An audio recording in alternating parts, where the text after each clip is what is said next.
नमस्कार दोस्तों, मैं हूं पंडित ठकुरेश पचौरी और YouTube पे आप अपना ये चैनल देख रहे हैं मित्रों, एस्ट्रोलॉजर ठकुरेश पचौरी। मित्रों, आज मैं पुनः आप सभी के समक्ष आपके अपने इस चैनल एस्ट्रोलॉजर ठकुरेश पचौरी पर पुनः उपस्थित हुआ हूं एक बहुत ही महत्वपूर्ण पर्व के बारे में चर्चा करने के लिए। मित्रों, आज हम चर्चा करेंगे मकर संक्रांति के महान पावन पर्व की कि यह जो मकर संक्रांति का महान पावन पर्व है ये इस वर्ष कब मनाया जाएगा, पूजा की संपूर्ण विधि क्या है और इस पर्व का इतना ज़्यादा महत्व क्यों है। कुछ धार्मिक मान्यताओं की भी चर्चा करेंगे और अंत में कुछ विशेष उपायों की भी चर्चा करने वाले हैं। अतः आप सभी से अनुरोध है कि अंत तक मेरे साथ इस चर्चा में अवश्य जुड़े रहें, संपूर्ण जानकारी को प्राप्त कर उसका लाभ लेने के लिए। आइए मित्रों, आते हैं अब अपने विषय पर। मित्रों, मकर संक्रांति का जो महान पावन पर्व है वो इस वर्ष 14 जनवरी 2025 दिन मंगलवार को मित्रों मनाया जाएगा। क्यों? क्योंकि इसी दिन भगवान सूर्य धनु राशि से निकलकर मकर राशि में प्रवेश कर रहे हैं।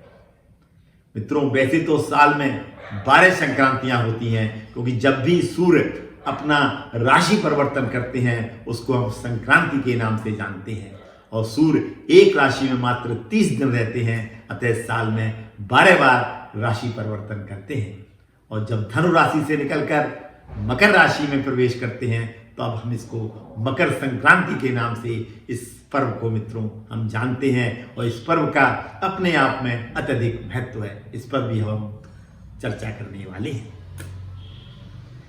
मित्रों, क्योंकि इस दिन भगवान सूर्य अपने सभी गिले शिकवे मिटाकर अपने पुत्र शनि के यहाँ उससे मिलने जाते हैं, इसलिए इस दिन का अत्यधिक महत्व हो जाता है। ऐसी भी मान्यता है मित्रों कि भागीरथ की तपस्या से जब गंगा जी इस पृथ्वी पर अवतरित हुई थी तो उन्होंने सगर के 60,000 पुत्रों को मोक्ष की प्राप्ति कराते हुए कपिल मुनि के आश्रम से होते हुए इसी दिन गंगा सागर में प्रवेश किया था। ऐसी ही मान्यता है मित्रों कि भीष्म पितामह ने जब वो मृत्यु शैया पर लेटे हुए थे, उनके शरीर को काफी पीड़ा थी, फिर भी उन्होंने अपने शरीर का त्याग नहीं किया था। उन्होंने इंतजार किया सूर्य के उत्तरायण होने का और आज ही के दिन यानी मकर संक्रांति वाले ही दिन उन्होंने अपने शरीर का त्याग किया था जब सूर्य उत्तरायण हो गए थे। जब सूर्य दक्षिणायन से उत्तरायण होते हैं दिन बड़ा होने लगता है मित्रों, रात्रि छोटी होने लगती है। दिन को मित्रों ज्ञान का प्रतीक माना गया है, जबकि रात को अंधकार का प्रतीक माना गया है। और सूर्य धीरे धीरे जब दिन बड़ा होता है तो सूर्य धीरे धीरे ऊर्जावान होने लगते हैं, यानी सूर्य का तेज बढ़ने लगता है तो प्राणियों में भी ऊर्जा आती है, कार्य करने की क्षमता बढ़ जाती है और ठिठुरन से निकलकर लोगों के अंदर कार्य करने की क्षमता बढ़ जाती है और उनकी कार्य करने की इच्छा भी प्रारंभ हो जाती है। इन्हीं सब की वजह से मित्रों इस पर्व का अपने आप में अत्यधिक महत्व हो जाता है। अब हम बात करेंगे मित्रों इस दिन के पूजा विधि की। सुबह उठिए मित्रों, स्नान ध्यान करिए, स्वच्छ वस्त्र धारण करिए, पीले वस्त्र धारण करिए तो ज़्यादा अच्छा है। और इसके बाद एक लकड़ी की चौकी लीजिए, पूर्व दिशा में मुख करके बैठ जाइए आसन पर। भगवान सूर्य की एक प्रतिमा या एक तस्वीर स्थापित करिए, मिष्ठान रखिए, धूप बत्ती और देसी घी का दीपक प्रज्वलित करिए। वहीं पर बैठकर भगवान सूर्य के मंत्रों का जाप, आदित्य हृदय स्तोत्र का पाठ करिए। पाठ करने के उपरांत भोग लगाइए, प्रसाद खुद भी ग्रहण करिए और प्रसाद घर में सभी को वितरण करिए।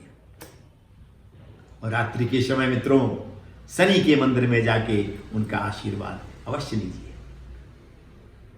और यदि आपकी कुंडली में सूर्य और शनि की पोजीशन बहुत ज़्यादा अनुकूल नहीं है तो उसके लिए आगे मैं एक आपको उपाय बताने वाला हूं। इससे पहले मैं बताता हूं मित्रों, इस दिन दान का भी अत्यधिक महत्व है। इस पर्व को मित्रों खिचड़ी के पर्व से भी जाना जाता है। दक्षिण में इसको पोंगल कहा जाता है और पंजाब में लोहड़ी के नाम से मित्रों इस पर्व को मनाया जाता है। इस दिन किया हुआ दान 100 गुना अत्यधिक फल देता है, इसलिए जरूरतमंद व्यक्ति को इस दिन मित्रों खिचड़ी का दान, तिल के लड्डुओं का दान, कंबल का दान अपनी सामर्थ्य के हिसाब से मित्रों अवश्य करिए। और यदि जैसा कि मैं पहले बता रहा था, यदि आपकी जन्म कुंडली में सूर्य और शनि की पोजीशन अनुकूल नहीं है तो आने वाला एक माह आपके लिए परेशानी, आपको परेशान कर सकता है, आपको परेशानियां दे सकता है। उसके लिए मित्रों एक विशेष उपाय आपको इस दिन करना है। दोपहर के समय अपने वजन के बराबर गेहूं का दान, एक तरफ आप बैठे पड़ने में एक तरफ गेहूं रख दिए जाए, जिसको तुला दान कहते हैं। दोपहर के समय किसी भी पिता तुल्य व्यक्ति को अपने हाथों से उस गेहूं का दान करें, और या वृद्धावस्था आश्रम में जाके भी मित्रों इस आप अपने वजन के बराबर गेहूं का दान कर सकते हैं। और शाम के समय सूर्यास्त के बाद काले तिल के लड्डुओं का दान सवाए में 125 ग्राम, 1.25 किलो, 5.25 किलो, 11.25 किलो अपनी सामर्थ्य के अनुसार किसी भी अपाहिज, किसी भी गरीब व्यक्ति को अपने हाथों से मित्रों दान करना है। यदि आप इस दिन एक छोटा सा ही उपाय कर लेते हैं तो आने वाला समय आपकी जन्म कुंडली में यदि सूर्य और शनि की पोजीशन अनुकूल नहीं है तो उनके जो दुष्परिणाम आपको मिलने वाले हैं, उन दुष्परिणामों का भी मित्रों अंत हो जाएगा। इसलिए इस विशेष उपाय को अवश्य करिए। यदि हमारे सभी मित्र करते हैं तब भी कोई इसमें बुराई नहीं है, क्योंकि ये जो दान है वो आपके सूर्य और शनि की पोजीशन को मजबूत करेगा। कैसा लगा मित्रों आपको मेरा ये एपिसोड? यदि अच्छा लगा तो इसको सोशल मीडिया पर ज़्यादा से ज़्यादा शेयर करें, ताकि आपके अन्य मित्र और रिश्तेदार भी इस जानकारी को प्राप्त कर उसका लाभ ले सकें। आज मैं अपनी वाणी को इस भावना के साथ में यहीं पर विराम देता हूं कि आप सभी पर ईश्वर की कृपा हमेशा बनी रहे और आपके घर में सुख शांति और समृद्धि का वास हमेशा रहे। पुनः मुलाकात होगी मित्रों किसी ऐसी ही विशेष जानकारी के साथ में। तब तक अपना ये चैनल देखते रहिए और इस तरीके की जानकारियां प्राप्त कर उनका घर बैठे लाभ लेते रहिए। धन्यवाद मित्रों, अंत तक मुझसे जुड़े रहने के लिए और मेरा ये वीडियो पूर्ण रूप से देखने के लिए आप सभी को मित्रों बहुत बहुत धन्यवाद। आप सभी को मकर संक्रांति की बहुत बहुत शुभकामनाएं। धन्यवाद।